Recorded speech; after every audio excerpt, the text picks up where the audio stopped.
Você já olhou para uma estrada vazia e sentiu o peito apertar sem saber por quê? Eu sinto isso toda vez que vejo um caminho de terra com bambuzal dos dois lados. Toda vez. Mesmo depois de tantos anos. E hoje eu vou te explicar por quê. Eu tenho 78 anos. E ainda sinto o gosto da poeira grudado na boca quando fecho os olhos e penso naquele dia. Minha querida, tem coisa que o corpo guarda mesmo quando a cabeça tenta esquecer. A sola do pé lembra do cascalho quente. O joelho lembra do peso de cada passo. E o peito... o peito lembra daquele silêncio que doía mais do que qualquer grito. Eu vou contar uma história que carreguei comigo. Guardei dentro de mim como quem guarda espinho enterrado na carne. Dói quando mexe, mas a gente aprende a conviver. Meu nome é Jurema. Nasci no interior do Paraná, numa região onde o chão era vermelho e o céu parecia maior do que qualquer lugar do mundo. A casa onde cresci ficava no final de uma estrada comprida, ladeada de bambuzal dos dois lados. Quando ventava forte, o barulho dos bambus batendo um no outro parecia conversa de gente sussurrando segredo. Eu achava bonito quando era pequena. Depois, passei a ter medo daquele som. Meu pai se chamava Geraldo. Trabalhava na lavoura de milho de um fazendeiro da região e, quando voltava no fim do dia, trazia sempre alguma coisa no bolso da camisa. Uma espiga torta que não servia para venda, um punhado de amendoim torrado, uma pedra lisa do rio que ele achava bonita. Ele colocava na minha mão e dizia que tinha trazido um tesouro para a princesa dele. A gente não tinha muito. A casa era simples e a porta da frente não fechava direito. Mas tinha uma coisa naquela casa que eu só fui entender o valor muito tempo depois. Tinha paz. Mamãe cantava enquanto mexia a panela no fogão a lenha, papai consertava as coisas sem pressa e eu brincava no quintal até o sol sumir. A vida era simples, mas era inteira. Papai morreu num dia de feira. Eu lembro porque ele tinha ido ajudar a carregar as sacas de milho no caminhão do patrão. Ninguém viu direito o que aconteceu. Disseram que ele caiu de cima da carroceria. Quando trouxeram ele de volta, já não respirava mais. Mamãe ficou parada na porta da cozinha com um pano de prato na mão. Ficou ali, olhando, e eu vi uma coisa no rosto da minha mãe Nazaré que nunca mais esqueci. Era como se alguém tivesse apagado uma vela por dentro dos olhos dela. A partir dali, tudo mudou. Mamãe precisou trabalhar dobrado. Lavava roupa para as mulheres da cidade, fazia doce de goiaba para vender na estrada e ainda cuidava da roça que papai tinha deixado. Eu ajudava no que podia, mas era pequena demais para muita coisa. Passava os dias cuidando da casa. Foi nessa época que apareceu o Janjão. João era o nome dele, mas todo mundo chamava de Janjão. Era um homem alto, de ombro largo e rosto fechado. Trabalhava com transporte de pedra e cascalho para as estradas da região, e tinha uma caminhonete velha que fazia um barulho que a gente ouvia de longe. Ele começou aparecendo para comprar os doces da mamãe. Depois, passou a trazer lenha cortada sem ninguém pedir. Depois, começou a ficar para o café da tarde. Eu não gostava dele. Não sei explicar direito por quê. Não era uma coisa que eu pensava, era uma coisa que eu sentia. Quando ele chegava, o ar da casa mudava. Mamãe ficava diferente, mais quieta, mais cuidadosa com as palavras. E ele tinha um jeito de olhar para mim que me fazia querer sumir. Não era raiva, não era carinho. Era como se eu fosse um estorvo, uma peça que não encaixava na vida nova que ele estava montando. Mamãe casou com ele. A cerimônia foi na igrejinha do distrito, com meia dúzia de vizinhos e um bolo que a tia Celestina trouxe de presente. Eu fiquei sentada no banco da frente e senti uma coisa apertar no peito que eu não sabia dar nome. Hoje sei que era pressentimento. A casa que era de paz virou outra coisa. Janjão trouxe as regras dele. A porta que antes ficava aberta agora tinha que ficar fechada. O rádio que mamãe ouvia enquanto cozinhava foi colocado no quarto dele, porque o som incomodava. As galinhas que a gente criava soltas no terreiro viraram assunto dele. Tudo tinha dono e tudo tinha ordem. E eu, que antes corria livre pelo quintal, passei a andar com cuidado, medindo cada passo, cada palavra, cada respiração. Mamãe teve 2 meninos com ele. Vieram um atrás do outro, rápido como chuva de verão. A casa ficou cheia de fralda no varal, de choro de madrugada e de mamadeira esquentando no fogão. Mamãe vivia cansada, com olheira funda e as mãos rachadas de tanto lavar e esfregar. Eu ajudava com os meninos. Trocava, ninava, levava para o quintal quando choravam demais. Fazia tudo calada, porque sabia que se reclamasse, a conta vinha dobrada. Janjão nunca me bateu. Quero deixar isso claro, minha amiga. Nunca encostou a mão em mim desse jeito. Mas tinha uma crueldade que era pior do que tapa. Era o desprezo. O jeito que ele falava comigo era como se eu não merecesse estar ali. Quando eu derrubava alguma coisa, ele olhava para a mamãe e comentava que eu não aprendia. Quando eu demorava para fazer alguma tarefa, ele balançava a cabeça devagar e suspirava, como se a minha existência fosse um fardo que ele carregava por obrigação. E mamãe Nazaré ficava quieta. Esse silêncio dela foi a coisa que mais me machucou na vida. Mais do que qualquer palavra que o Janjão soltou, mais do que qualquer olhar atravessado, mais do que qualquer noite que eu dormi com o rosto enterrado no travesseiro, para ninguém ouvir, foi o silêncio da minha mãe que me partiu por dentro. Eu era filha do casamento antigo. Era a lembrança viva de um homem que já não estava mais ali. E dentro daquela casa nova, eu fui virando sombra. Um dia, mamãe arrumou umas codornas para criar no fundo do quintal. Eram bichinhos miúdos, pintados de marrom e creme, que cantavam de manhã cedinho, com um som fininho que parecia flauta de brinquedo. Eu gostava delas. Cuidava da água, jogava quirera no comedouro e ficava olhando elas bicarem com aquele jeitinho apressado, a cabecinha subindo e descendo sem parar. Quem aqui já cuidou de codorna ou animal no quintal? Me conta o que vocês criavam em casa. Mas as codornas começaram a sumir. Primeiro foi uma, depois outra, e depois mais e mais. E o dedo apontou para mim. Se você quer saber o que aconteceu quando a culpa caiu nas minhas costas, fica aqui comigo. De onde vocês estão ouvindo essa história? Me fala a cidade, quero saber de onde vem cada uma de vocês. Quando a gente é pequena, não sabe se defender com palavras. A boca trava, o pensamento embola e o medo toma conta de tudo. A gente fica ali, parada, olhando os outros decidirem o que a gente é, e acredita. Foi assim que aconteceu comigo quando as codornas começaram a desaparecer. Na primeira vez, ninguém deu muita importância. Mamãe Nazaré achou que algum bicho do mato tinha entrado no cercado de noite. Raposa, gambá, essas coisas que rondavam a propriedade quando o frio apertava. Ela até reforçou a tela com arame que sobrou da cerca do pasto e pediu que eu tivesse mais cuidado na hora de fechar o portãozinho do viveiro antes de escurecer. Eu fechava, toda tarde, sem falta. Era a última coisa que eu fazia antes de entrar em casa. Conferia a tranca do viveiro, contava as codornas uma por uma e ainda passava a mão na tela para ver se tinha algum buraco. Eu gostava daquele momento. Era o único pedaço do dia em que eu me sentia útil de verdade, cuidando de alguma coisa viva que dependia de mim. Mas a segunda codorna sumiu mesmo com a tela inteira. Foi num começo de manhã. Eu fui jogar a quirera e contei. Faltava mais uma.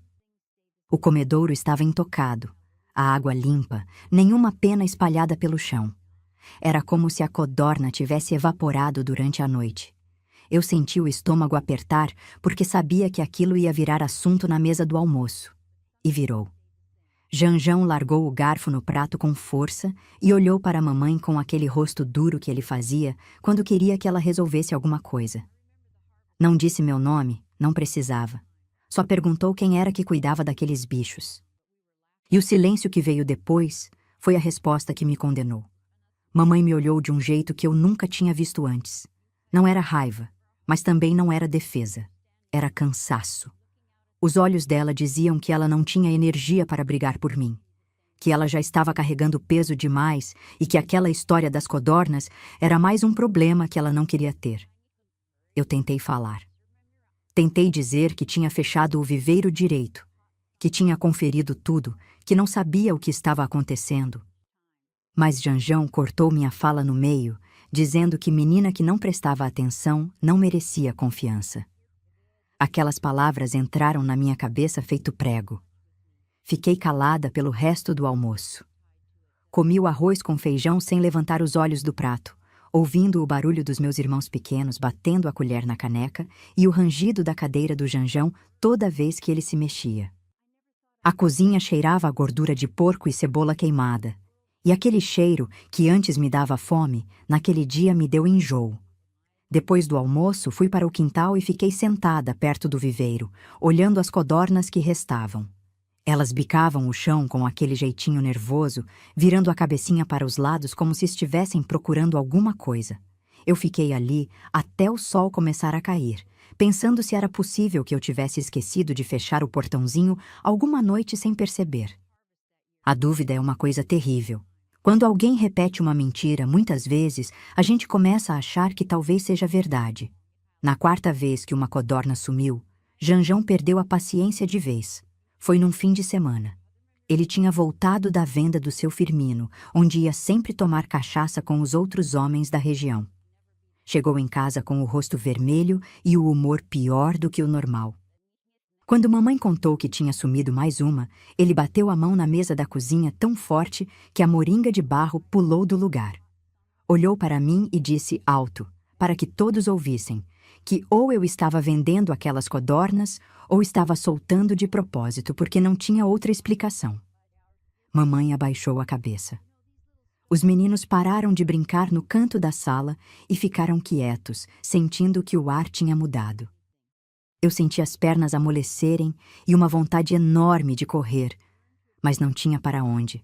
Naquela noite, deitada na minha esteira no canto do quarto que eu dividia com os meninos, eu chorei sem fazer barulho. Aprendi a chorar assim naquela casa, com a boca fechada, os olhos apertados e o travesseiro cobrindo o rosto. Chorava e pedia para Deus me explicar por que eu estava sendo culpada por uma coisa que eu não tinha feito. E o pior é que eu comecei a me sentir culpada mesmo. Mesmo sabendo que não era eu, uma parte dentro de mim começou a achar que talvez eu merecesse aquilo. Talvez eu fosse mesmo descuidada. Talvez eu fosse mesmo um peso. Talvez o Janjão tivesse razão e eu não prestasse para nada. É isso que a rejeição faz com uma menina. Ela não precisa de prova, não precisa de lógica. Ela entra devagar, feito cupim na madeira, e vai comendo por dentro até a gente achar que é oca. Os dias seguintes foram pesados. Janjão passou a me dar tarefas extras como castigo. Rachar lenha miúda para o fogão, buscar água no poço 3 vezes por dia, varrer o quintal inteiro antes do sol nascer, mesmo nos dias de geada, quando o chão estava duro e a vassoura mal raspava a terra. Mamãe via tudo e não dizia nada. Às vezes eu pegava ela me olhando de longe com aquela expressão que eu não conseguia decifrar. Era pena? Era culpa? Eu não sabia. E ela nunca disse. Teve uma tarde em que eu estava lavando a louça no tanque do lado de fora da casa. A água estava gelada porque tinha chovido na véspera e meus dedos estavam dormentes. Eu lavava cada prato devagar, tentando não derrubar nada, porque se quebrasse, ia sobrar para mim. De repente, ouvi a voz do Janjão vindo do lado da cerca. Ele estava conversando com o seu Firmino, o dono da venda, que tinha vindo trazer umas ferramentas emprestadas. Eu não estava prestando atenção, mas o que ouvi me fez parar com o prato na mão. Janjão estava dizendo para o seu Firmino que eu era um problema, que não era filha dele, que não tinha o sangue dele, e que se fosse por ele, já tinha me mandado para a casa de algum parente. Eu larguei o prato dentro do tanque devagar. Sequei as mãos no avental e fui para trás da casa, onde ninguém podia me ver. Encostei as costas na parede de madeira e fiquei ali, olhando para o céu cor de laranja, e senti uma coisa rasgar dentro do peito. Não era tristeza. Era uma certeza fria, pesada, que desceu inteira de uma vez. Eu não pertencia àquela casa. Eu era tolerada, não amada. Eu era aceita por obrigação, não por vontade. E a qualquer momento, aquela tolerância podia acabar. Naquela noite, pela primeira vez, eu pensei na tia Celestina. Lembrei do rosto dela no casamento da mamãe, da mão quente que ela colocou no meu ombro quando ninguém estava olhando, e daquele sussurro no meu ouvido dizendo que, se eu precisasse dela, era só procurar. Mas eu era pequena demais para pedir ajuda, e tinha medo demais para abrir a boca, porque dentro daquela casa eu já tinha aprendido uma coisa que nenhuma menina deveria aprender tão cedo, que o silêncio era mais seguro do que a verdade. E foi esse silêncio que quase me destruiu. A gente sabe quando alguma coisa ruim está para acontecer. Não sabe explicar como, não sabe dizer de onde vem essa certeza, mas o corpo avisa. O estômago aperta, a nuca esquenta e uma voz lá dentro, baixinha, diz: "Cuidado." Eu senti isso na manhã em que Janjão anunciou que ia buscar Brita na pedreira. Tinha chovido forte nos dias anteriores e a estrada de entrada da nossa casa estava cheia de buracos, daqueles que engoliam o pé da gente até o tornozelo. A caminhonete dele atolava toda vez que tentava sair. E ele ficava furioso, xingando o barro, xingando a chuva, xingando tudo que estivesse por perto. Resolveu então que ia buscar cascalho na pedreira da região para tapar os buracos antes que viesse outra tempestade. Era começo de semana. Mamãe Nazaré estava na beira do tanque, esfregando os lençóis com sabão de cinza, as mãos vermelhas de tanto torcer o pano. Os meninos brincavam no terreiro com uns pedaços de pau, fazendo espada de mentira e gritando um com o outro. O cheiro de terra molhada subia do chão e se misturava com o perfume do jasmim que crescia perto da cerca. Janjão saiu do quarto já vestido com a roupa de trabalho. Calça grossa, camisa surrada e o chapéu de palha encardido que ele nunca lavava. Parou na porta da cozinha, olhou para a mamãe e avisou, com aquela voz seca que não deixava espaço para a pergunta, que eu ia junto com ele para juntar as britas miúdas. Mamãe parou de esfregar. Levantou o rosto devagar e olhou para ele com as sobrancelhas apertadas.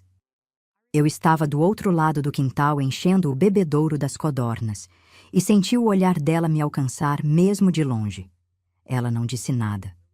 Janjão repetiu, mais grosso, mandando que mamãe me arrumasse logo.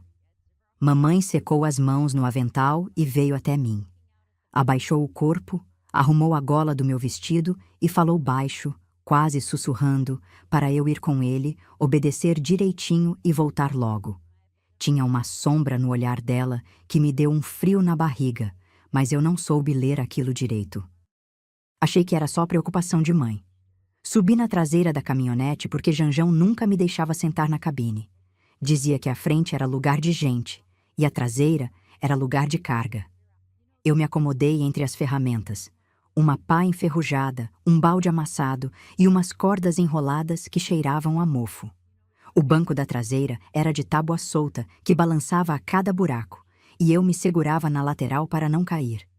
O motor daquela caminhonete fazia um barulho que parecia tosse de velho. Engasgava nas subidas, tossia nas curvas e soltava uma fumaça escura que ardia nos olhos. O vento batia no meu rosto e trazia aquele cheiro forte de óleo queimado, misturado com poeira da estrada. A gente foi saindo da nossa região e entrando numa parte que eu não conhecia. As casas foram ficando mais distantes uma da outra, o mato foi crescendo dos dois lados da estrada e as árvores foram fechando o céu como se fizessem um túnel de folha e galho. De vez em quando passava um carro de boi vindo na direção contrária, e o carreiro levantava a mão num cumprimento silencioso. Janjão nem olhava. Eu fui contando os marcos do caminho para me sentir segura.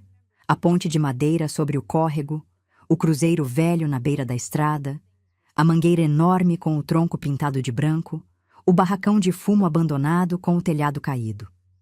Fui guardando cada coisa na memória, sem saber que ia precisar daquelas referências na volta. Viajamos por muito tempo. O sol foi subindo e o calor foi apertando. Minha boca secou e eu tinha sede, mas não ia pedir nada para o Janjão. Aprendi que pedir alguma coisa para ele era dar motivo para a humilhação.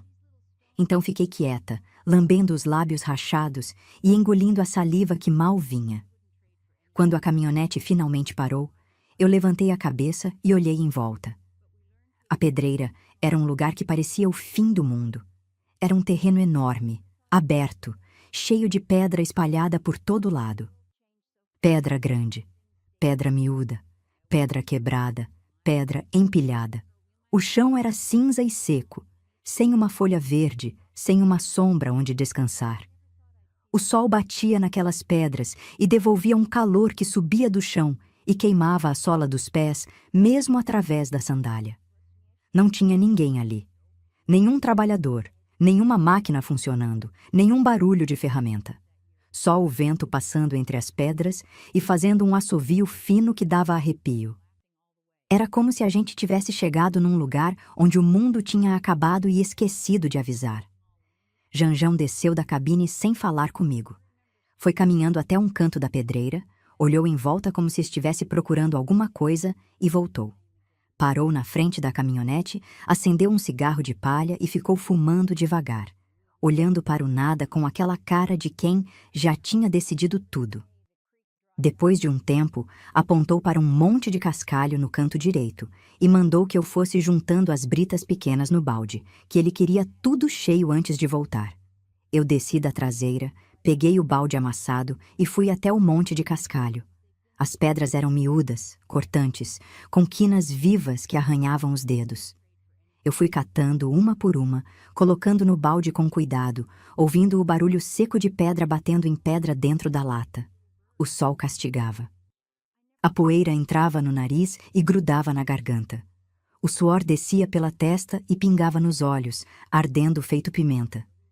Eu trabalhava sem parar, de cabeça baixa, tentando encher aquele balde o mais rápido possível para não dar motivo de reclamação.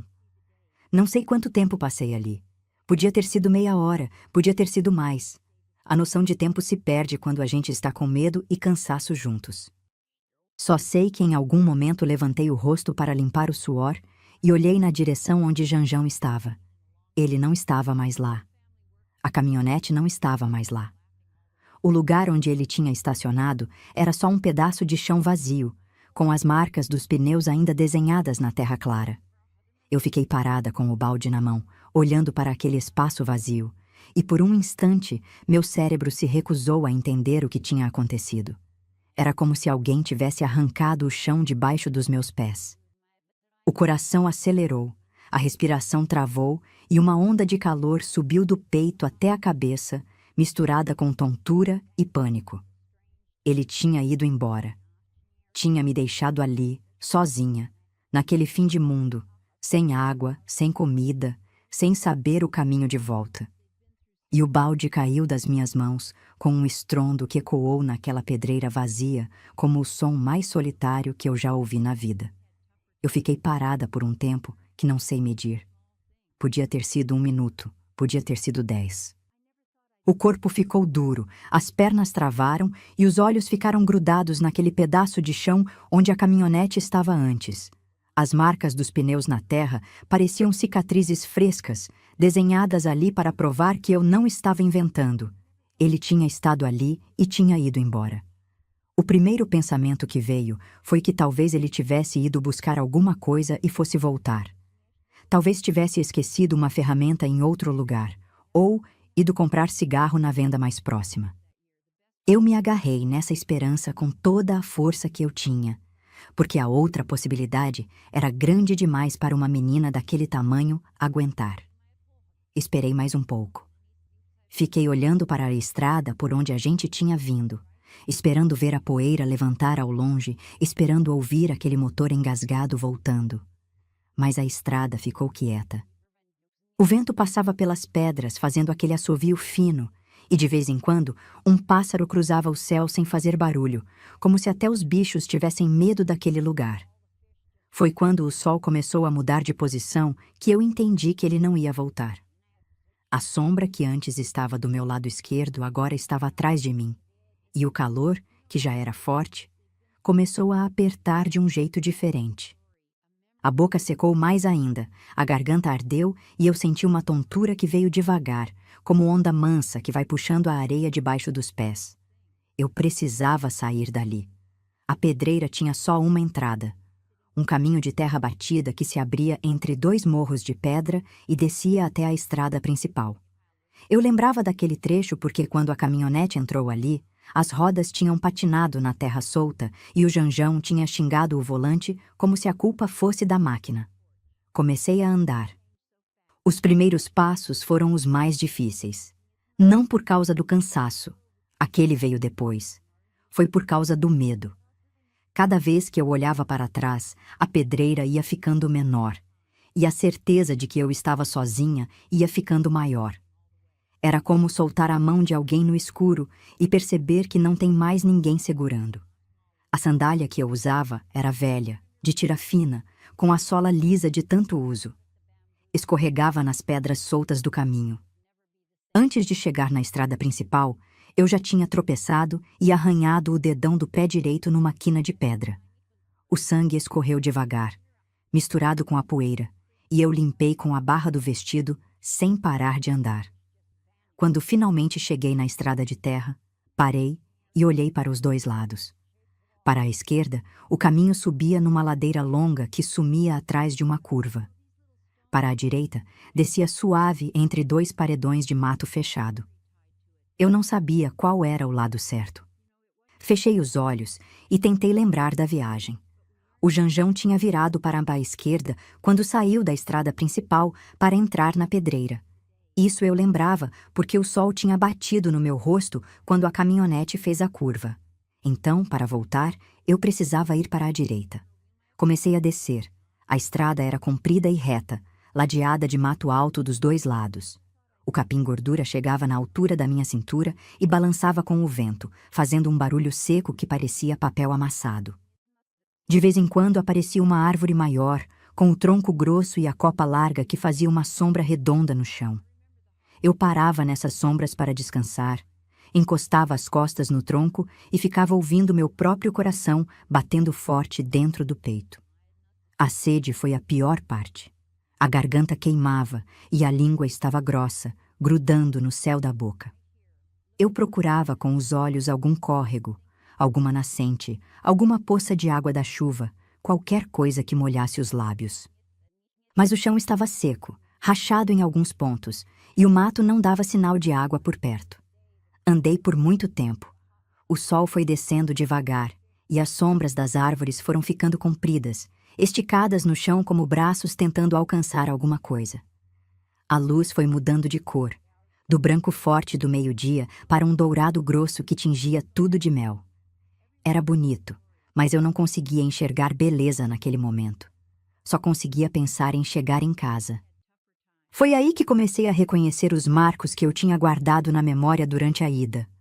Primeiro apareceu o barracão de fumo abandonado, com o telhado caído e as paredes tomadas pelo mato. Depois, a mangueira enorme com o tronco pintado de branco, que parecia um fantasma bom no meio da estrada. Depois, o cruzeiro velho na beira do caminho, com as flores secas que alguém tinha colocado ali tempos atrás. Cada marco que aparecia era como um abraço. Meu coração acalmava um pouco. As pernas ganhavam um fôlego novo e a esperança voltava a pulsar devagar dentro do peito. Eu ia contando na cabeça. O barracão passou, falta a mangueira. A mangueira passou, falta o cruzeiro. O cruzeiro passou, falta a ponte. A ponte de madeira sobre o córrego foi a salvação. Quando eu vi aquelas tábuas escurecidas pelo tempo, atravessadas sobre a água rasa que corria entre as pedras, eu desci correndo pela ribanceira e enfiei as mãos na água. Bebi como bicho. Bebi de joelho no barro, com a boca encostada na superfície, sentindo a água gelada descer pela garganta e lavar a poeira que tinha grudado por dentro. Bebi até o estômago doer. Depois fiquei sentada na margem por um instante, com os pés dentro da água, olhando o reflexo do céu que já estava ficando cor de goiaba madura. Os pés estavam inchados. A sola da sandália direita tinha soltado na ponta e eu tinha que arrastar o pé para ela não cair. Os arranhões ardiam com a água fria, mas era uma dor boa, uma dor que lembrava que eu estava viva. Levantei e continuei andando. O trecho final foi o mais longo. A estrada foi ficando mais larga. As casas começaram a aparecer de novo ao longe, e eu comecei a ouvir sons que me trouxeram de volta ao mundo. uma vaca mugindo no pasto, um cachorro latindo atrás de uma cerca, o barulho de panela vindo de alguma cozinha. Quando finalmente vi o bambuzal que marcava a entrada da nossa região, as lágrimas vieram. Vieram de uma vez, sem aviso, quentes e grossas, escorrendo pelo rosto sujo de poeira e caindo no vestido que já não tinha mais cor de tão encardido. Eu chorei de alívio, de cansaço, de raiva e de uma tristeza funda que eu não sabia explicar, porque eu estava voltando para casa. Mas a casa para onde eu estava voltando era a mesma casa de onde tinham me mandado embora. E o homem que me abandonou naquela pedreira estava lá dentro, esperando, com uma mentira já pronta na ponta da língua. A gente carrega no corpo a prova do que viveu. Pode inventar desculpa, pode montar história, pode ensaiar explicação, mas o corpo não mente. O corpo mostra. E naquele fim de tarde, o meu corpo estava contando tudo sem eu precisar abrir a boca. Eu vi Mamãe Nazaré antes mesmo de chegar no portão. Ela estava no quintal, perto do varal, mas não estava estendendo roupa. Estava parada, com os braços caídos ao lado do corpo e os olhos fixos na estrada.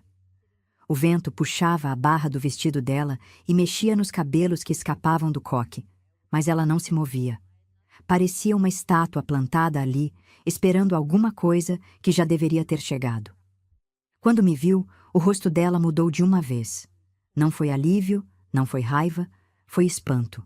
O tipo de espanto que vem quando a gente vê com os próprios olhos aquilo que o coração já estava desconfiando. Ela veio andando rápido na minha direção, quase correndo, e antes de chegar perto já estava gritando. Gritou meu nome, gritou perguntando onde eu estava, gritou mandando eu entrar. Eu parei no meio do caminho. Não consegui dar mais nenhum passo. As pernas que tinham aguentado aquela estrada inteira de repente amoleceram, como se o corpo tivesse guardado toda a força para chegar ali e agora não tivesse mais nada para dar. Fiquei parada com os braços pendurados, o vestido encardido de poeira, os pés inchados e a sandália direita arrastando no chão com a sola solta. Mamãe parou na minha frente e ficou me olhando de cima a baixo. Os olhos dela foram descendo devagar. Passaram pelo meu rosto queimado de sol, pelo cabelo grudado de suor, pelas mãos arranhadas, pelo vestido rasgado na barra, pelos joelhos ralados e pelos pés que sangravam em 2 lugares. E ali aconteceu uma coisa que eu nunca esqueci. Mamãe levantou o rosto e olhou para trás, na direção da casa. Janjão estava encostado no batente da porta da cozinha, de braço cruzado, com aquela cara de pedra que ele fazia quando queria parecer inocente. Os meninos brincavam perto dele, alheios a tudo, rodando um peão de madeira no chão. Eu senti o peso do olhar dele antes de conseguir ver direito. Era um olhar que mandava calar, que ameaçava sem precisar de palavra, que avisava que a história já estava contada e que eu não tinha permissão para mudar uma vírgula. Mamãe olhou para ele, depois olhou para mim, depois olhou de novo para ele. E naquele triângulo de olhares aconteceu uma conversa inteira sem ninguém abrir a boca. Os olhos da minha mãe fizeram perguntas que a voz dela não tinha coragem de fazer. E os olhos do Janjão deram respostas que só quem mente sabe dar, firmes, frios e sem piscar. Ele se adiantou. Saiu do batente, caminhou devagar até onde estávamos e começou a explicar para a mamãe, com aquela voz mansa que ele usava quando queria parecer razoável, que eu tinha saído andando da pedreira sem esperar, que ele tinha virado as costas por um instante e quando olhou eu já não estava mais ali, que ele me procurou pela estrada e não me encontrou, que a culpa era minha por ser teimosa e não ter ficado no lugar. A história estava redonda. Cada pedaço encaixava no outro com a perfeição de quem já tinha ensaiado muitas vezes. Ele falava olhando para a mamãe com um ar de cansaço, como se estivesse exausto de lidar comigo, como se eu fosse o problema que ele sempre disse que eu era. Eu quis gritar. Quis dizer que era mentira, que ele tinha me largado ali de propósito, que a caminhonete tinha sumido enquanto eu catava pedra de cabeça baixa, que eu andei aquela estrada inteira sozinha debaixo do sol, com sede e medo, e os pés sangrando. Quis contar cada minuto daquela caminhada, cada tropeço, cada lágrima que caiu no chão de terra, sem ninguém para enxugar. mas o olhar dele travou minha boca. Era o mesmo olhar que ele me dava quando eu derrubava alguma coisa dentro de casa. O mesmo olhar que me fazia encolher. O mesmo olhar que dizia, sem precisar de som, que se eu abrisse a boca, o que viesse depois ia ser pior. Então fiquei calada. Mamãe me mandou entrar, tomar banho e comer alguma coisa. Eu entrei com a cabeça baixa, passei pela cozinha sem olhar para ninguém e fui para o tanque dos fundos. A água estava fria porque o sol já tinha ido embora, e quando ela bateu nos arranhões dos pés e das mãos, ardeu tanto que eu mordi o lábio para não chorar. Lavei a poeira do corpo, vesti uma roupa limpa que mamãe tinha deixado pendurada no prego da parede e fui para a cozinha. Tinha um prato de arroz com ovo frito na mesa. Comi em silêncio, mastigando devagar, sentindo o gosto da comida se misturar com o gosto amargo que eu tinha na boca desde a pedreira. Os meninos já tinham dormido. Janjão estava no quarto. A casa estava quieta daquele jeito que precede tempestade. Tudo calmo por fora, tudo girando por dentro.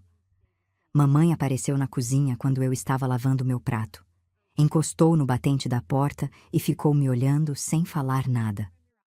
Eu continuei lavando, esfregando o prato com a bucha de palha, fazendo força para não levantar os olhos porque sabia que se olhasse para ela, ia desabar. Então ela fez uma coisa que me pegou de surpresa. Veio por trás, colocou a mão no meu ombro e apertou de leve. Não foi um abraço, não foi um carinho feito de propósito. Foi um toque pequeno, rápido, quase invisível, mas que carregava um peso enorme.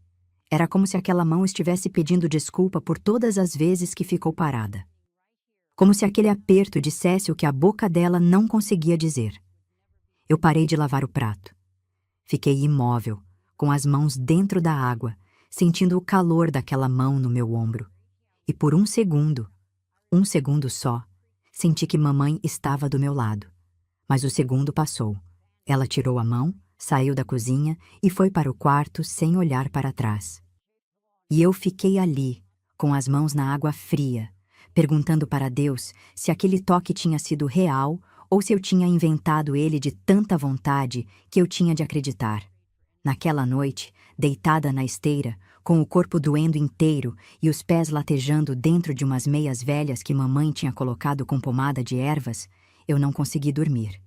Fiquei olhando para o teto de madeira, ouvindo o rangido da casa com o vento e o barulho da respiração pesada dos meus irmãos dormindo. E entendi uma coisa que me doeu mais do que a caminhada inteira. Mamãe sabia. Ela sabia que a história do Janjão era mentira. Ela tinha lido nos meus pés, nas minhas mãos, no meu rosto, tudo o que aconteceu. Mas mesmo sabendo, ela não tinha feito nada. E essa foi a ferida que demorou mais para cicatrizar. Não foi o abandono na pedreira, não foi a caminhada sozinha, não foi a mentira dele. Foi o silêncio da minha mãe sabendo a verdade. Janjão saiu cedo. Eu ouvi o barulho da caminhonete antes do sol clarear, o motor tossindo na estrada e o portão de madeira batendo atrás dele. Era dia de entrega de cascalho numa fazenda da região, e ele costumava passar o dia inteiro fora quando tinha esse tipo de serviço. A casa respirava diferente quando ele não estava. O ar ficava mais leve, as paredes pareciam se afastar, e até o barulho dos passarinhos no telhado soava mais alto, como se os bichos também sentissem que o perigo tinha saído pela porta. Mamãe estava na cozinha preparando a massa do bolo de fubá. Eu lembro do cheiro da farinha misturada com o leite morno e do barulho da colher de pau raspando o fundo da bacia de alumínio. Os meninos ainda dormiam, e a casa tinha aquele silêncio bom da madrugada que já virou manhã, mas ainda não virou confusão. Eu entrei na cozinha devagar.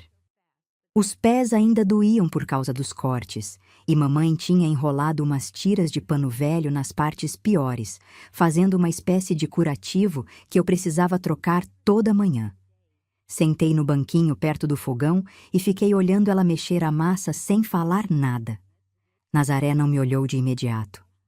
Continuou batendo o bolo com aquele ritmo de quem faz a mesma coisa há tantos anos que o braço se move sozinho. Mas eu vi que ela estava prestando atenção em mim pelo canto do olho, do jeito que as mães fazem quando querem ouvir, sem parecer que estão esperando. Então, eu falei. Não saiu tudo de uma vez. Primeiro veio o começo, que ele mandou eu juntar pedra e que eu fiquei lá catando brita no sol. Depois veio o meio, que quando eu levantei o rosto, a caminhonete não estava mais ali. E por último veio o fim, que eu andei aquela estrada inteira sozinha, com sede, com medo, com os pés machucados, sem saber se ia conseguir chegar. Mamãe parou de mexer a massa. A colher de pau ficou apoiada na borda da bacia, pingando farinha no fogão, e ela ficou com as mãos paradas no ar, como se o corpo tivesse congelado no meio de um gesto. Eu vi o maxilar dela apertar e os olhos ficarem molhados, mas ela não chorou. Mamãe Nazaré não chorava na frente dos filhos. Guardava tudo para depois, para a hora em que ninguém estava vendo. Ela me olhou. Foi um olhar comprido, demorado, daqueles que entram dentro da gente e remexem tudo. Eu fiquei esperando que ela dissesse alguma coisa, que ia falar com ele, que ia tirar a gente dali, que ia me proteger. Esperava qualquer coisa que me fizesse sentir que eu não estava sozinha naquela luta. Mas o que veio foi diferente do que eu esperava. Mamãe soltou um suspiro fundo, daqueles que saem do peito carregando o peso de muitos anos, e voltou a mexer a massa. Disse, sem me olhar, que eu precisava ter mais cuidado, que a vida não era fácil para ninguém e que a gente precisava aguentar as coisas até Deus resolver. Eu tinha acabado de contar que fui abandonada numa pedreira deserta, e a resposta que recebi foi para ter paciência. Aquilo me cortou por dentro de um jeito que nem a caminhada descalça na pedra tinha cortado. Porque quando a gente apanha do mundo, dói. Mas quando a gente busca abrigo na própria mãe e encontra só mais vento, a dor não tem nome. Eu não disse mais nada. Levantei da rede, peguei a vassoura e fui varrer como fazia toda manhã. Varri devagar, arrastando as cerdas na terra com força, como se estivesse varrendo para fora de mim tudo aquilo que eu estava sentindo. A poeira subia e grudava no suor do rosto, e eu ia passando a manga do vestido nos olhos de vez em quando, fingindo que era por causa do cisco. A partir daquele dia, alguma coisa mudou dentro de mim. Não foi uma mudança que os outros pudessem ver. Por fora, eu continuava a mesma menina quieta que obedecia sem reclamar. Mas por dentro, uma parede começou a subir. Uma parede feita de silêncio e de desconfiança que ia separando eu de um lado e o resto da casa do outro. Eu parei de esperar proteção. Parei de olhar para a mamãe buscando amparo. Parei de acreditar que alguém naquela casa ia se colocar entre mim e o Janjão. E comecei a me preparar, sem saber direito para quê, mas sentindo que precisava ficar forte, porque ninguém ia ser forte por mim. O trabalho aumentou. Janjão, talvez percebendo que a história da pedreira não tinha ficado tão bem resolvida quanto ele queria, começou a me dar ainda mais tarefas. Eu acordava antes do sol para acender o fogão a lenha. Buscava água no poço enquanto a geada ainda cobria o capim de branco. Lavava a louça da noite anterior que ninguém tinha lavado. Alimentava as codornas que restavam. Varria o terreiro. Rachava a lenha fina. E ainda ajudava a mamãe com os meninos, trocando fralda, esquentando uma madeira e ninando o mais novo quando ele chorava de cólica. Eu era pequena. Tinha mãos de quem deveria estar brincando de boneca e estava usando essas mãos para rachar lenha e torcer lençol pesado. Tinha costas de quem deveria estar correndo no pasto e estava curvando essas costas sobre o tanque de lavar roupa. A infância foi sendo engolida um dia de cada vez, sem que ninguém percebesse, ou sem que ninguém quisesse perceber. Mas mamãe percebeu. Eu sei que ela percebeu, porque de vez em quando, nos dias em que Janjão saía cedo e voltava tarde, ela fazia coisas pequenas que me mostravam que ela ainda me via. Guardava um pedaço de bolo de fubá embaixo de um pano na prateleira, no lugar onde só eu sabia procurar. Deixava uma caneca de leite morno no canto do fogão com uma pitada de canela, do jeito que eu gostava. Passava a mão nos meus cabelos quando eu estava distraída lavando louça, rápido, quase sem encostar, como se tivesse medo de que alguém visse. Eram gestos tão pequenos que qualquer pessoa de fora não teria notado. Mas para mim, aqueles gestos eram tudo que eu tinha. Eram a prova de que Mamãe Nazaré ainda me amava, mesmo que não tivesse coragem de dizer, mesmo que não tivesse força de agir. E foi esse amor torto, escondido, cheio de medo, que me manteve de pé naquela casa. Até o dia em que nem isso foi suficiente. Minha filha, Deus tem um jeito estranho de mandar socorro. Às vezes, não vem do jeito que a gente espera, nem na hora que a gente pede. Vem quieto, sem aviso, vestido de roupa de visita, trazendo bolo numa vasilha de alumínio e cheirando a sabonete de lavanda. Foi assim que a tia Celestina apareceu na nossa porta. Ela era a irmã mais velha da mamãe. Morava numa cidadezinha a umas horas de viagem dali, onde trabalhava costurando para as famílias da região. Tinha as mãos cheias de marca de agulha, os dedos calejados de tanto cortar tecido com tesoura pesada e uma firmeza no olhar que fazia qualquer pessoa pensar 2 vezes antes de inventar mentira na frente dela. Tia Celestina não era mulher de falar muito, mas quando falava, cada palavra chegava no lugar certo. Ela veio numa manhã de sol. Chegou na carona de um caminhão de leite que passava pela nossa região toda semana. Desceu na beira da estrada com uma sacola de pano numa mão e a vasilha de bolo na outra, e veio caminhando pelo trilho de terra até a nossa casa. Eu estava no terreiro varrendo quando vi ela aparecer no fim do caminho, e meu coração deu um pulo tão forte que eu larguei a vassoura no chão. Corri até ela. Não sei por que corri. Fazia tempo que eu não corria para lugar nenhum. Mas alguma coisa dentro de mim reconheceu naquela mulher uma segurança que eu não sentia havia meses. Quando cheguei perto, ela me olhou de cima a baixo com aqueles olhos escuros que não perdiam detalhe, e eu vi o rosto dela mudar. Não disse nada ali na estrada, mas eu senti que ela já tinha começado a entender.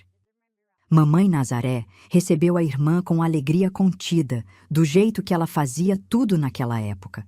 Com medo de demonstrar demais, com medo de chamar atenção, com medo de que qualquer sentimento fora do lugar virasse motivo de problema. As duas se abraçaram na porta da cozinha e tia Celestina segurou mamãe pelos ombros e ficou olhando para ela por um tempo longo, como quem examina uma planta que não está recebendo água suficiente. Janjão apareceu no meio da tarde. Cumprimentou a tia com aquela educação forçada que ele usava quando tinha gente de fora. Voz mansa, sorriso de canto de boca, jeito de homem prestativo. Era outra pessoa quando tinha visita. Ajudava a carregar as coisas, oferecia cadeira, até fazia gracinha com os meninos. Mas tia Celestina não era mulher de se impressionar com fachada. Eu via ela observando ele pelo canto do olho, medindo cada gesto, pesando cada palavra, guardando tudo num lugar da memória que depois ia servir de prova. O dia correu aparentemente normal. Almoçamos todos juntos. Arroz, feijão tropeiro, couve refogada e o bolo que a tia tinha trazido. Os meninos fizeram bagunça, mamãe serviu a comida em silêncio, Janjão comeu rápido e saiu para o lado de fora fumar. A tia ficou na mesa, tomando o resto do caldo de feijão devagar, e eu senti o olhar dela pousado em mim como uma mão quente que não precisa apertar para ser sentida. Foi no final da tarde que tudo aconteceu. Janjão tinha saído para a venda do seu Firmino, como fazia sempre que podia. Os meninos estavam dormindo no quarto depois de tanto brincar. Mamãe e tia Celestina estavam sentadas no banco de madeira do lado de fora da cozinha, descascando mandioca para o jantar.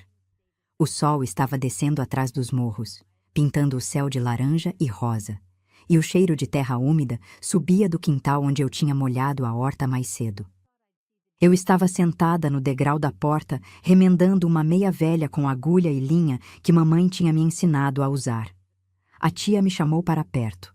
Disse para eu sentar com elas, que queria conversar. Mamãe ficou tensa. Eu vi os ombros dela subirem e os dedos apertarem a faca de descascar mandioca com mais força. Ela sabia o que estava vindo.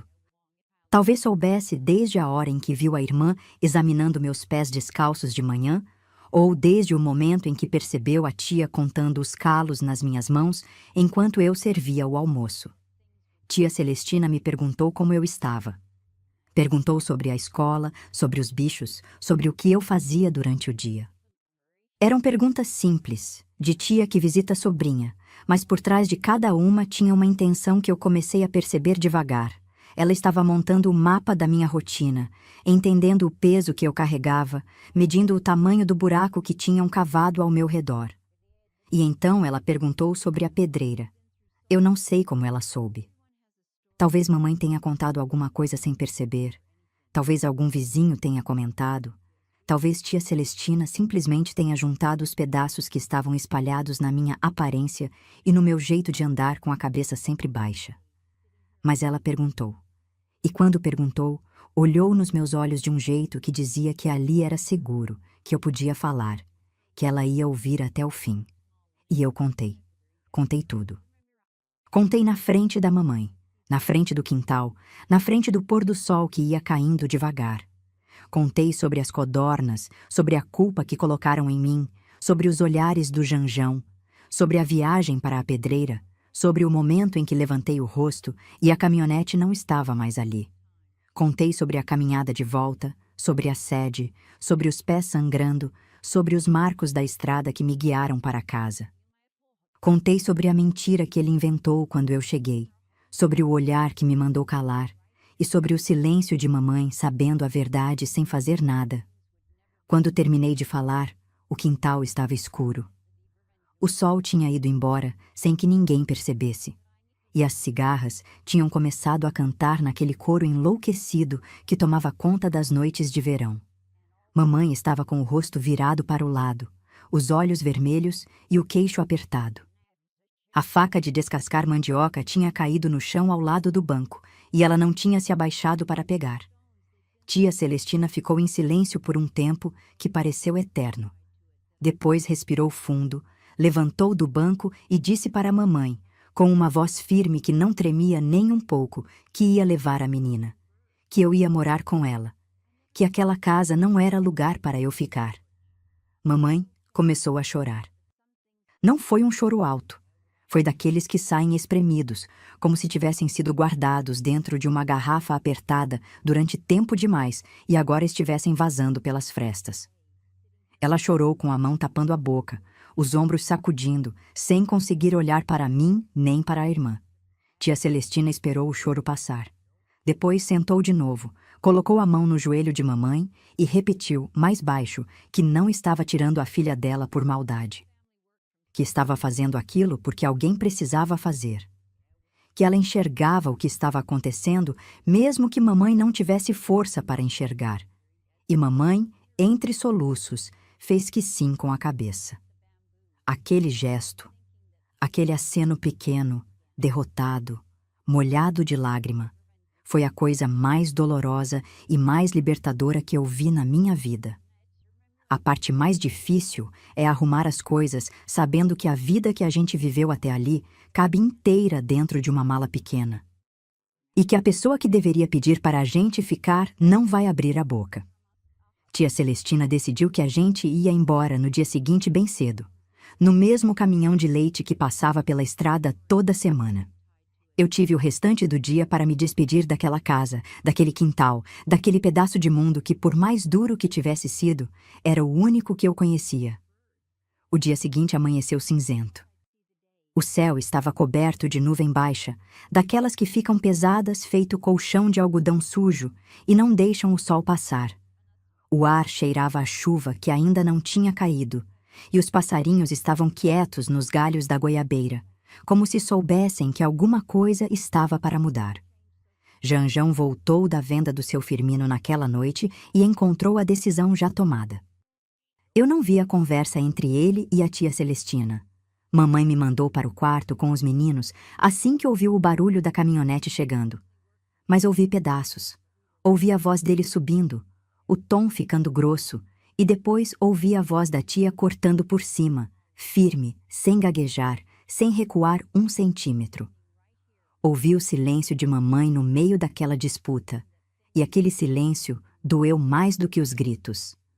Na manhã seguinte, Janjão saiu cedo e não voltou o dia inteiro. Sumiu com a caminhonete sem avisar para onde ia. E a casa ficou naquele vazio estranho que fica quando alguém que ocupa espaço demais desaparece de repente. Era como se as paredes tivessem se alargado e o teto tivesse subido. Mamãe passou o dia inteiro cozinhando. Fez bolo de fubá, fez brevidade de polvilho, fez rosquinha de nata frita na gordura de porco. Não disse por quê, não explicou para quem era, mas eu sabia, era para mim. Era o jeito dela de dizer o que a boca não conseguia, que ela sentia, que ela sabia que estava me perdendo e que a única coisa que ela podia fazer era encher uma vasilha de comida e torcer para que aquilo dissesse o suficiente. Eu passei a manhã no quintal, fazendo as coisas pela última vez. Alimentei as codornas que restavam, trocando a água do bebedouro e jogando a quirera com cuidado, prestando atenção no jeitinho apressado delas bicando o milho. Varre o terreiro devagar, fazendo o desenho das cerdas na terra durar mais do que o normal. Eram coisas que eu fazia todo dia sem pensar, e que de repente tinham virado memória antes mesmo de acabar. No fim da tarde, fui até o fundo do quintal, onde ficava a cerca velha que separava o nosso terreno do pasto do vizinho. Ali tinha um pé de jabuticaba que meu pai Geraldo tinha plantado antes de eu nascer. Era uma árvore baixa, de tronco escuro e retorcido. Eu encostei a testa no tronco e fiquei ali, sentindo a textura áspera na pele e o cheiro de terra molhada que subia das raízes. Aquela árvore era a última coisa que meu pai tinha deixado viva naquela propriedade. E eu estava indo embora sem poder levar ela comigo. Quando voltei para casa, mamãe estava no quarto arrumando minha mala. Era uma sacola de lona grossa, com uma alça de corda que já estava puída de tanto uso. Dentro, ela tinha colocado 2 vestidos, uma muda de roupa de baixo, um par de sandálias que ainda serviam, um broche pequeno de flor feito de latão que era dela e que ela usava preso na gola nos dias de missa, e a toalhinha de crochê que minha avó tinha feito antes de morrer. Eu olhei para aquela sacola e senti o tamanho da minha vida toda caber ali dentro. Tudo que eu tinha no mundo estava naquele pedaço de lona, e não pesava quase nada. Mamãe fechou a sacola devagar, puxando as cordas e fazendo um nó firme. Depois ficou parada, com as mãos em cima da sacola, olhando para o nó como se estivesse amarrando outra coisa junto. Um pedido de perdão, uma saudade antecipada, uma dor que ela não sabia como resolver. Os meninos não entenderam o que estava acontecendo. Eram pequenos demais para perceber que a irmã mais velha estava indo embora. O mais velho ficou rodando o peão no terreiro a tarde inteira, e o mais novo dormiu no colo da mamãe depois do almoço, com o dedo na boca e o rostinho amassado de sono. Eu fiquei olhando para eles do outro lado do quintal, pensando que eram meus irmãos e que eu talvez não fosse vê-los crescer. Aquela noite eu não dormi. Fiquei deitada na esteira, ouvindo a respiração dos meninos e o rangido do telhado com o vento, gravando cada barulho na memória. O cheiro do quarto, uma mistura de fralda limpa, madeira velha e o perfume fraco da vela de sebo que mamãe acendia no oratório antes de dormir, ficou guardado num lugar tão fundo dentro de mim que até hoje, quando sinto algo parecido, o peito aperta. Na madrugada da partida, levantei antes de todo mundo. A casa estava escura e o frio entrava pelas frestas da janela. Fui até a cozinha e encontrei mamãe Nazaré já de pé, parada na frente do fogão apagado, com a mão apoiada na parede e a cabeça baixa. Ela não me ouviu chegar. Ou fingiu que não ouviu. Fiquei parada na porta, olhando para ela naquela escuridão e quis correr e abraçar e dizer que ficava, que aguentava mais, que não precisava ir embora. Mas a menina que eu era naquela hora já tinha entendido uma coisa que muita gente adulta demora a aprender, que às vezes o amor que a gente recebe não é suficiente para proteger a gente, e que ir embora não é abandonar, é se salvar. Tia Celestina apareceu pronta, com a sacola dela num ombro e a minha na outra mão. Me olhou com firmeza e fez um gesto com a cabeça, indicando a porta. Era a hora. Mamãe veio até a porta da cozinha. Ficou parada no batente. O mesmo batente onde Janjão ficava de braço cruzado quando queria me intimidar. Mas ali, naquela madrugada, era só a minha mãe, pequena, cansada, com os olhos inchados de quem chorou a noite inteira escondida. Ela estendeu a mão e me deu uma vasilha coberta com pano de prato. Dentro tinha o bolo de fubá, as brevidades e as rosquinhas. A vasilha estava morna, como se ela tivesse ficado segurando contra o peito para manter o calor. Eu peguei a vasilha. Olhei para ela. E naquele olhar, passou tudo que a gente nunca tinha conseguido dizer uma para a outra. O amor, a culpa, a saudade que já estava nascendo antes da despedida. E um pedido mudo de perdão que eu só fui entender muitos anos depois. Saí pela porta sem olhar para trás. A estrada estava escura, o orvalho molhava a barra do vestido e o barulho dos meus passos na terra era o único som do mundo. E a cada passo que eu dava para longe daquela casa, eu sentia uma coisa estranha acontecendo dentro do peito. Uma mistura de dor e alívio que não fazia sentido, mas que era real. Porque eu estava perdendo minha mãe, mas estava ganhando uma chance. Quando a gente planta uma muda arrancada do chão com raiz e tudo, ela demora para firmar no lugar novo. Fica murcha uns dias, com as folhas caídas e o caule torto, como se o corpo inteiro estivesse de luto pelo chão que perdeu. Mas se a terra for boa e se tiver alguém regando com paciência, um dia ela endireita. Levanta a cabeça devagar e começa a querer sol de novo. Foi assim comigo na casa da tia Celestina. A cidadezinha onde ela morava ficava num vale entre dois morros cobertos de mata. Tinha uma rua principal com calçamento de paralelepípedo, uma igreja de torre branca no centro da praça e um mercado onde os fazendeiros traziam leite, queijo e rapadura toda semana. O barulho era diferente.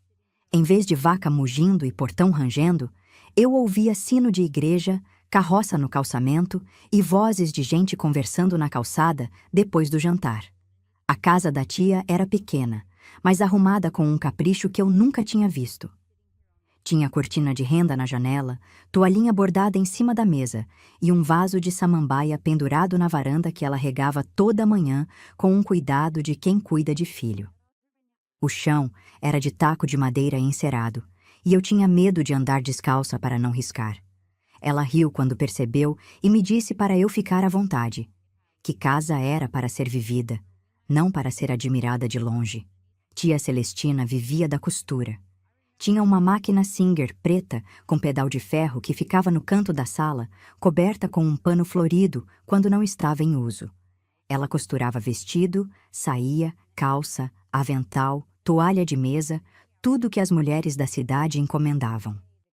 O barulho daquela máquina, o tec-tec-tec ritmado do pedal e o zunido da agulha entrando no tecido, virou o som da minha nova vida. Eu adormecia ouvindo aquele barulho e acordava com ele, e aos poucos ele foi substituindo os sons que eu tinha medo de lembrar. Nos primeiros dias, eu fazia tudo andando na ponta dos pés. Falava baixo, pedia licença para tudo, sentava na beirada da cadeira como se pudesse ser mandada embora a qualquer momento. A tia percebeu e não disse nada de imediato. Foi me observando com aquela paciência de costureira que sabe que ponto apressado arrebenta a linha. Mas aos poucos, ela foi me mostrando que ali era diferente. Na primeira manhã, eu levantei antes do sol, como fazia na casa de mamãe, e fui varrer o quintal. Quando a tia me viu com a vassoura na mão no escuro, veio até mim e tirou a vassoura da minha mão com cuidado. Me levou para dentro, esquentou leite com canela no fogãozinho de 2 bocas que ela tinha e sentou comigo na mesa da cozinha enquanto o dia clareava. Não falou sobre trabalho, não falou sobre obrigação. Ficou ali, tomando leite junto comigo, em silêncio, como se estivesse me ensinando que existia um tempo no dia que era só para existir. Eu não estava acostumada com aquilo. Na casa do Janjão, cada minuto tinha que ser útil, cada gesto tinha que ter função, cada momento parado era motivo de bronca. Ali, na cozinha da tia Celestina, com o vapor do leite subindo entre nós duas e o cheiro de canela perfumando o ar, eu descobri uma coisa que tinha esquecido que existia. Descanso. Mas a saudade veio forte. Veio de noite, quando a casa ficava quieta, e eu deitava na cama que a tia tinha arrumado para mim no quartinho dos fundos. Era uma cama de verdade, com colchão e lençol limpo que cheirava a sabão de coco. E eu, que estava acostumada a dormir em esteira no chão, estranhei aquela maciez. Ficava duro, tenso, esperando um barulho que não vinha, um passo pesado no corredor que não ia acontecer. E era nesses momentos que a saudade de mamãe apertava. Eu pensava nela sozinha naquela cozinha escura, com os meninos dormindo e o Janjão roncando no quarto, e sentia uma culpa enorme por ter ido embora. Achava que tinha abandonado ela. Achava que ela estava sofrendo por minha causa. Achava que eu deveria ter ficado, aguentado, suportado, para não deixar mamãe Nazaré sozinha com aquele homem. A tia percebeu que eu chorava de noite. Não sei como. Talvez ouvisse através da parede fina, talvez visse meus olhos inchados de manhã. Numa dessas noites, ela apareceu na porta do quartinho com um cobertor grosso nos braços. Entrou devagar, cobriu minhas pernas, sentou na beira da cama e ficou ali, com a mão pousada no meu tornozelo, sem falar nada. Ficou até eu parar de chorar. Ficou até minha respiração acalmar. E quando levantou para sair, passou a mão nos meus cabelos uma única vez, com um carinho tão leve que parecia asa de borboleta. Aquele gesto me curou mais do que qualquer remédio, porque não era só o toque, era a presença. Era alguém dizendo, sem usar palavra nenhuma, que eu não estava sozinha e que não precisava engolir a dor em silêncio, que ali podia chorar, que ali podia sentir, que ali ninguém ia me punir por ser frágil. As semanas foram passando e eu fui me acostumando com a rotina da tia. De manhã, ajudava na cozinha, mas diferente de antes, ali era uma ajuda escolhida, não imposta. A tia me ensinava a cozinhar com gosto, me mostrava como temperar o feijão com louro e alho, como fazer a massa da broa de milho ficar fofa, como remendar tecido para ficar invisível. Eram ensinamentos que vinham com paciência, com explicação, com aquele jeito de quem acredita que a pessoa do outro lado é capaz de aprender. À tarde, eu ia para a escola. Era a primeira vez que eu frequentava uma sala de aula de verdade, com carteira, quadro de giz e professora de vestido engomado. Na casa de mamãe, eu tinha aprendido a ler com um caderno velho e uma cartilha que uma vizinha emprestou, mas a escola era outra coisa. Tinha livro, tinha caderno novo, tinha lápis de cor. E eu ficava olhando para aqueles materiais na minha mesa com um espanto que as outras meninas não entendiam. Para elas era normal, para mim era milagre. A tia também me matriculou na catequese da igreja. Era num salão nos fundos da paróquia, com bancos de madeira escura, cheia de marca de cupim, e um crucifixo grande na parede que tinha o verniz descascando nas bordas. A catequista era uma mulher de sorriso largo, que contava as histórias da Bíblia como se fossem novela, e eu ficava encantada ouvindo sobre gente que tinha sofrido, que tinha sido jogada fora, e que mesmo assim Deus não tinha abandonado. Eu pensava em mamãe durante essas histórias. Pensava se Deus também estava olhando para ela. Pensava se um dia Ele ia tirar ela daquela situação, do mesmo jeito que a tia Celestina tinha me tirado. E pedia a Deus. Pedia todo dia, ajoelhada na beira da cama, com as mãos juntas e os olhos fechados, para que Ele cuidasse de mamãe Nazaré, dos meus irmãos, e até do Janjão, porque eu achava que se Deus mudasse o coração dele, talvez mamãe pudesse ser feliz. Eu não sabia que a mudança ia demorar muito mais do que eu imaginava. E que antes de mamãe encontrar a paz dela, muita coisa ainda ia acontecer naquela casa que eu tinha deixado para trás. A notícia da separação chegou numa carta. Naquele tempo, as novidades viajavam devagar. Não tinha telefone na nossa região, e as informações iam e vinham no bolso de quem viajava, motorista de caminhão, vendedor ambulante, parente que visitava de vez em quando. Foi assim que soube. Uma prima de mamãe que morava perto da nossa antiga casa mandou um recado pela mulher do leiteiro que passava na cidadezinha da tia Celestina. O recado era curto.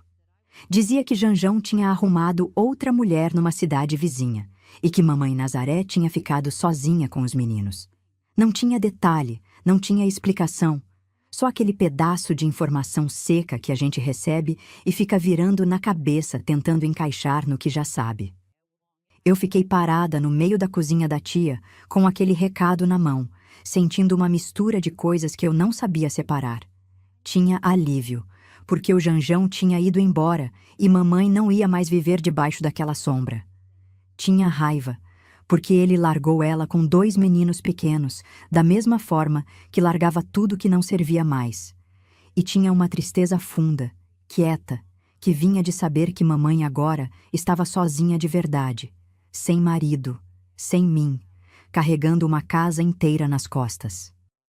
Tia Celestina leu o recado por cima do meu ombro e ficou em silêncio por um tempo.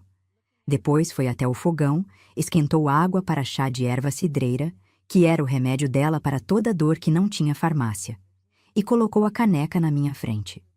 Sentou do outro lado da mesa e ficou me olhando com aquela calma que ela tinha. A calma de quem já viu o mundo virar de cabeça para baixo e aprendeu a esperar ele endireitar sozinho. O tempo foi passando. Eu fui crescendo na casa da tia, fui aprendendo a costurar na Singer, fui terminando a escola, fui virando moça. A vida na cidadezinha foi ganhando forma. Eu tinha amigas na catequese, tinha freguesas que já pediam remendo e bainha diretamente para mim. Tinha um cantinho na varanda onde sentava para bordar nas tardes mais calmas. A menina assustada que chegou com uma sacola de lona e os pés machucados foi ficando para trás. E no lugar dela foi surgindo uma pessoa que eu ainda estava aprendendo a reconhecer. Mas mamãe nunca saiu do meu pensamento. Não tinha um dia em que eu não pensasse nela, em que não me perguntasse como ela estava, se os meninos estavam bem, se ela estava conseguindo se virar. A saudade era uma companheira constante, calada, que sentava do meu lado em todo lugar e não ia embora nem quando eu pedia. De vez em quando chegavam notícias esparsas, que mamãe estava lavando roupa para fora de novo, que os meninos estavam crescendo fortes, que o Janjão aparecia nos finais de semana para ver os filhos e depois voltava para a cidade onde morava com a outra mulher. Que mamãe aceitava ele na casa como se fosse pensão. Ele chegava, ficava 1 ou 2 dias, via os meninos e ia embora. Não tinham mais nada um com o outro, mas ela não fechava a porta para o pai dos filhos dela. Eu achava aquilo estranho.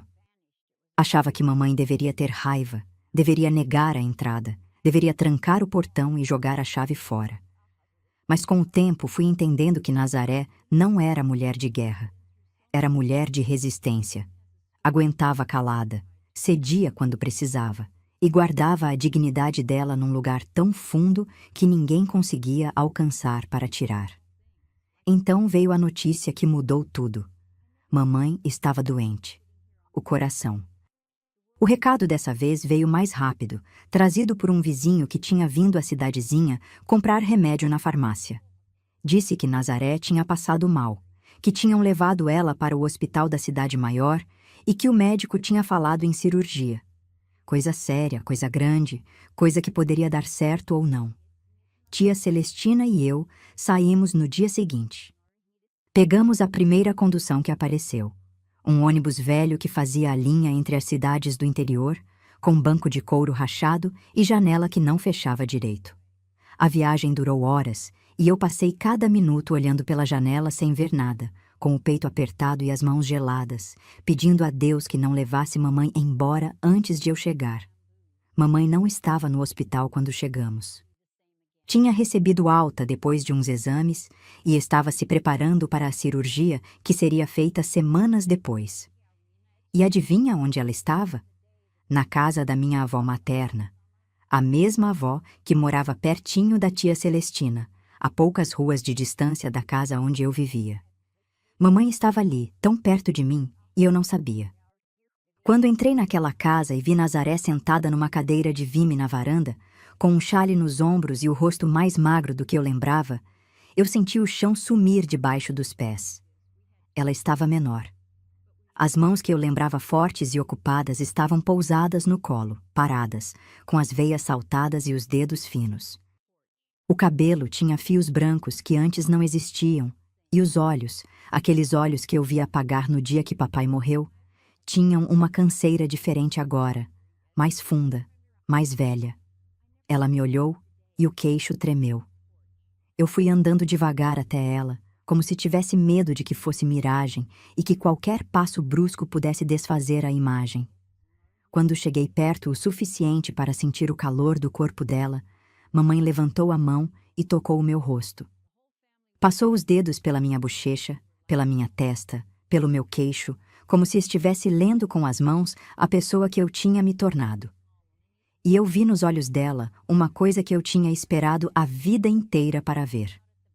Arrependimento. Não era um arrependimento de quem pede desculpa por obrigação.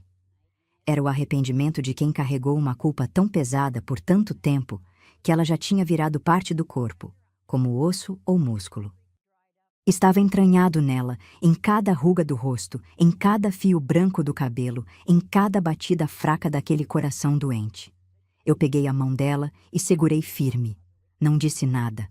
Não precisava, porque ali, naquela varanda, com o barulho da rua passando ao longe e a luz da tarde entrando pelos vãos da janela, um fio que o tempo e a distância tinham esticado até quase arrebentar começou a ser recolhido de volta. E eu soube que aquele era o começo de uma cura que ia ser lenta, difícil e cheia de tropeço, mas que ia acontecer. Perdoar não é esquecer. Quem diz que perdoou e esqueceu, ou está mentindo, ou não sofreu de verdade. Perdoar é lembrar de tudo, cada detalhe, cada dor, cada noite mal dormida, e mesmo assim, escolher soltar. É abrir a mão que estava fechada há tanto tempo que os dedos já tinham esquecido como era ficar abertos. Eu aprendi a perdoar lavando a minha mãe. Depois que mamãe Nazaré fez a cirurgia no coração, ela ficou fraca de um jeito que eu nunca tinha visto. A mulher que lavava roupa para meia cidade, que carregava balde de água no quadril, que amassava mandioca com as próprias mãos, agora não conseguia levantar da cama sem ajuda. O médico tinha dito que a recuperação ia ser longa e que ela precisava de alguém por perto o tempo todo, para dar os remédios na hora certa, para ajudar a caminhar devagar pelo corredor, para vigiar a respiração de madrugada. Eu me ofereci sem pensar duas vezes. Tia Celestina me olhou com um espanto silencioso quando eu disse que ia cuidar de mamãe. Acho que ela esperava que eu tivesse raiva demais, mágoa demais, ferida demais para querer ficar perto. E talvez tivesse razão. Eu tinha tudo isso dentro de mim. Tinha raiva, tinha mágoa, tinha ferida aberta que ardia toda vez que eu olhava para a mamãe e lembrava do silêncio dela naquela cozinha, da pedreira, do olhar do Janjão me mandando calar. Mas tinha uma coisa que era maior do que tudo isso e que eu não conseguia explicar nem para mim mesma. Era a necessidade de estar ali, de cuidar, de fazer por ela o que ela não tinha conseguido fazer por mim. A casa da minha avó era simples, de paredes caiadas e telhado de telha francesa que esquentava durante o dia e esfriava rápido quando o sol ia embora. O quarto onde mamãe ficava tinha uma cama de ferro com colchão fino, uma mesinha de cabeceira com o terço pendurado no puxador da gaveta e uma janela que dava para o quintal onde a avó plantava hortelã e manjericão nos canteiros de tijolo. Eu ia toda manhã cedo. Saía da casa da tia antes do sol e caminhava as poucas ruas até a casa da avó, ouvindo o canto dos sabiás nos fios de luz. Chegava, esquentava a água no fogão, preparava o chá de erva cidreira que o médico tinha indicado e levava para a mamãe na cama. Ajudava ela a sentar, arrumava o travesseiro atrás das costas e ficava ali enquanto ela tomava devagar, segurando a caneca com as duas mãos porque uma só não tinha mais firmeza. Depois, dava os remédios. Eram comprimidos pequenos que ela tinha dificuldade de engolir. E eu partia no meio com a faca e misturava com uma colher de mel para descer mais fácil. Limpava o rosto dela com um pano úmido, arrumava o cabelo com carinho, prendia o broche de flor de latão no chale dela. O mesmo broche que ela tinha colocado na minha sacola no dia que eu fui embora. E ajeitava o chale nos ombros quando ela sentia frio. Era estranho cuidar da minha mãe. estranho e sagrado ao mesmo tempo. Porque cada gesto que eu fazia era um espelho invertido da minha infância. Eu estava fazendo por ela o que ela deveria ter feito por mim: proteger, amparar, estar presente. E a cada vez que eu passava o pano no rosto dela, ou arrumava o cobertor nas pernas, eu sentia uma camada de mágoa se soltar de dentro de mim, devagar, como casca de ferida que o corpo vai largando quando a carne por baixo já está nova. Mamãe quase não falava nos primeiros dias. Ficava me olhando com aqueles olhos cansados, acompanhando cada movimento meu com uma atenção que eu reconhecia. Era o mesmo olhar que ela tinha naqueles dias antigos, quando me observava de longe na porta da cozinha sem coragem de agir. Só que agora não era mais observação de quem não sabe o que fazer. Era observação de quem está tentando entender como a filha que ela não protegeu cresceu e se tornou a pessoa que estava ali, cuidando dela.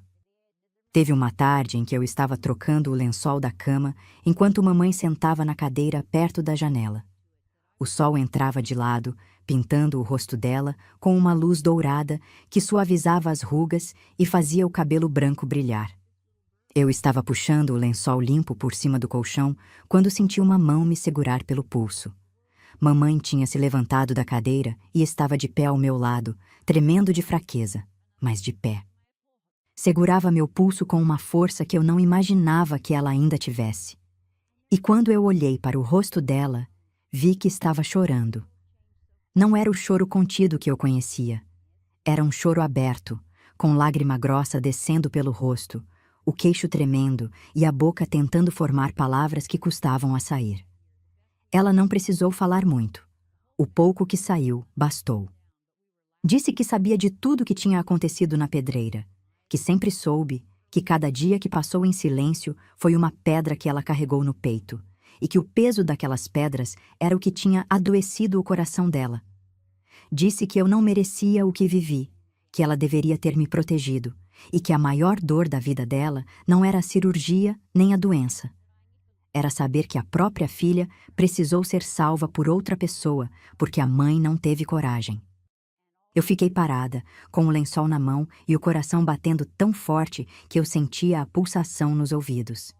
Tinha esperado aquelas palavras a vida inteira. Tinha imaginado aquele momento 1000 vezes. No quartinho da tia, nas noites de insônia, nas manhãs quietas quando a saudade apertava mais forte. E agora que estava acontecendo, eu não sabia o que sentir. Porque não veio raiva.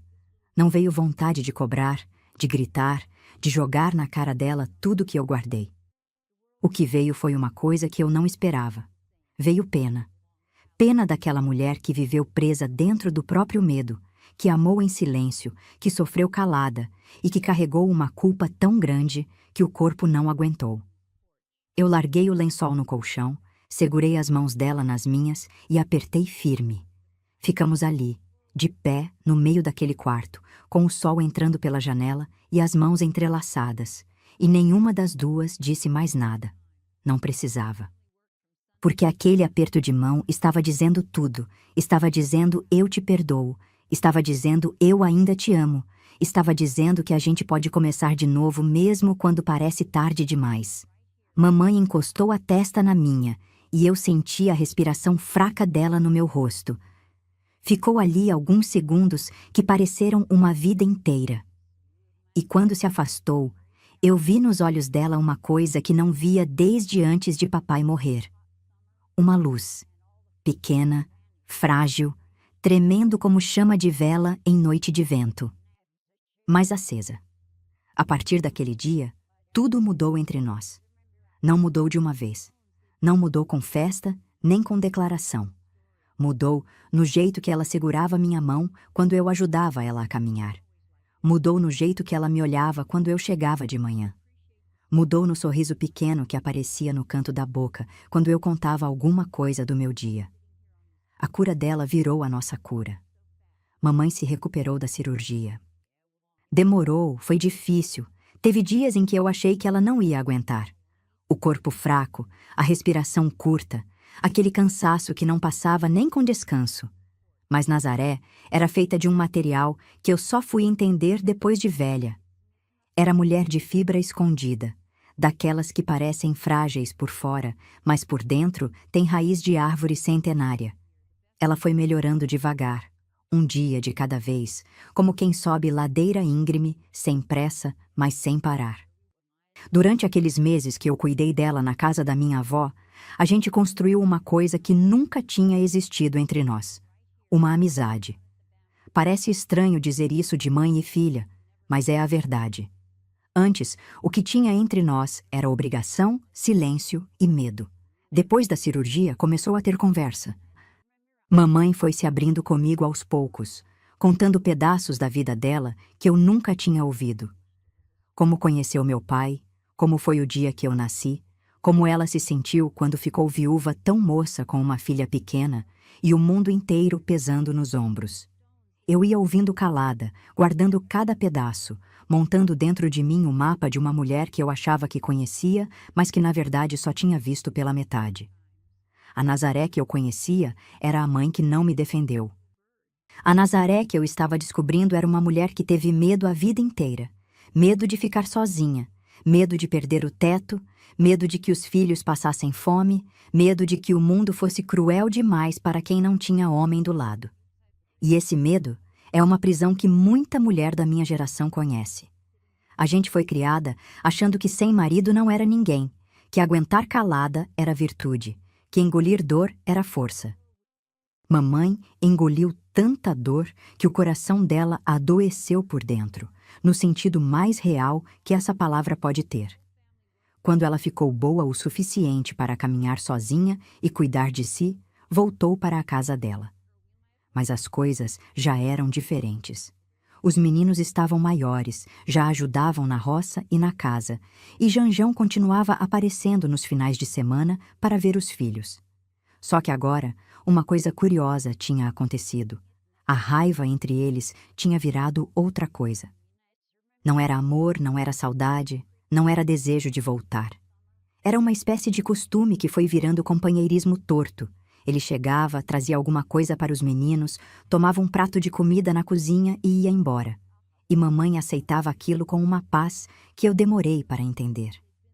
Um dia eu perguntei para ela por que deixava ele entrar. Por que não fechava a porta? Por que não dizia que não queria mais ver aquele homem que tinha feito tanto mal? E mamãe me olhou com uma calma que me surpreendeu e explicou que guardar raiva era carregar o peso de outra pessoa nas próprias costas. Que ela já tinha carregado peso demais na vida e que tinha escolhido largar tudo que não era dela no chão e seguir mais leve. Que o Janjão era pai dos filhos dela e que por causa disso ia ter sempre uma porta aberta, mas que porta aberta não era a mesma coisa que coração aberto. Eu entendi naquele momento que mamãe tinha encontrado um tipo de sabedoria que eu ainda não tinha. A sabedoria de quem fez as pazes com a própria história sem precisar reescrever nenhuma página. A mulher dele, da outra cidade, nunca se importou com as visitas. Sabia que Nazaré não era ameaça, que não tinha mais nada entre eles além dos filhos e de uma convivência mansa que o tempo foi polindo até ficar lisa como pedra de rio. E mamãe virou isso, amiga do homem que um dia foi o pesadelo da minha infância. A vida faz umas voltas que a gente não entende na hora, mas que lá na frente fazem um sentido estranho. Eu cresci. Cresci na casa da tia Celestina, aprendi o ofício da costura. Me tornei mulher de mão firme e coração manso. Casei com um homem bom que me tratou com o respeito que eu passei a infância inteira achando que não merecia. Tive filhos, tive netos, tive uma vida que a menina da pedreira jamais imaginou que fosse possível. Tia Celestina viveu até bem velhinha. Costurou até os dedos não aguentarem mais segurar a agulha e mesmo depois ficava sentada perto da Singer, passando a mão na máquina como quem acaricia um cavalo fiel. Ela foi a pessoa que me salvou, e eu nunca vou ter palavras suficientes para agradecer. Mas eu acho que ela sabia. Acho que cada vez que me via sorrindo, cada vez que me via forte, cada vez que me via cuidando dos meus filhos com o carinho que eu aprendi na casa dela, ela sabia que o gesto dela naquela tarde tinha valido cada briga, cada enfrentamento, cada risco. Mamãe Nazaré viveu bastante também. A cirurgia deu certo, o coração aguentou, e ela passou os últimos anos dela perto de mim, na mesma cidadezinha, tomando chá na minha varanda nas tardes de sol. A gente conversava sobre tudo e sobre nada, como fazem as mulheres que já disseram o que precisava ser dito e agora podem simplesmente ficar juntas, em paz. Ela partiu numa manhã de orvalho, dormindo, com o terço entre os dedos e o rosto sereno.